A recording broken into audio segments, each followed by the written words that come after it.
αγαπώ γιατί μου μοιάζει. Να είσαι επισκέπτη σε τόπο μακρινό και όμως να αισθάνεσαι ότι είσαι σπίτι σου, σημαίνει ότι απολαμβάνεις τη λιμνιακή φιλοξενία στα καλύτερά της. Και στο οικογενειακά διοικούμενο ξενοδοχείο Διαμαντίδης, τη Μύρινα της Λίμνου, γνωρίζουμε καλά την έννοια της φιλοξενίας. Το κτίριο σε προνομιακή θέση, ένα κόσμημα απόλυτα εναρμονισμένο με την τοπική αρχιτεκτονική, βρίσκεται σε απόσταση αναπνοής από τη γραφική κεντρική αγορά της Μύρινας και όλα τα αξιοθέατα.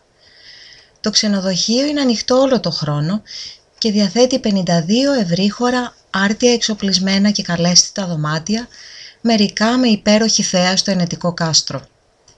Η 24ωρη ρεσεψιόν θα χαρεί να βοηθήσει με πληροφορίες σχετικά με τα τουριστικά αξιοθέατα του νησιού, τις πολιτιστικές εκδηλώσεις και ό,τι άλλο θελήσετε.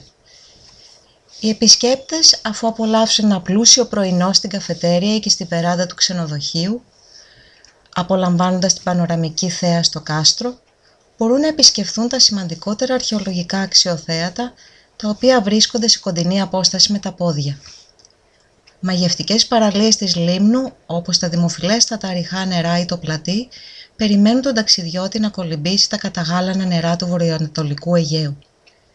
Και το βραδάκι θα σεριανίσετε στο ρωμαίικο γυαλό, με τα αρχοντικά και τις ταβέρνες του, τα γραφικά καφέ και τα μπαράκια του.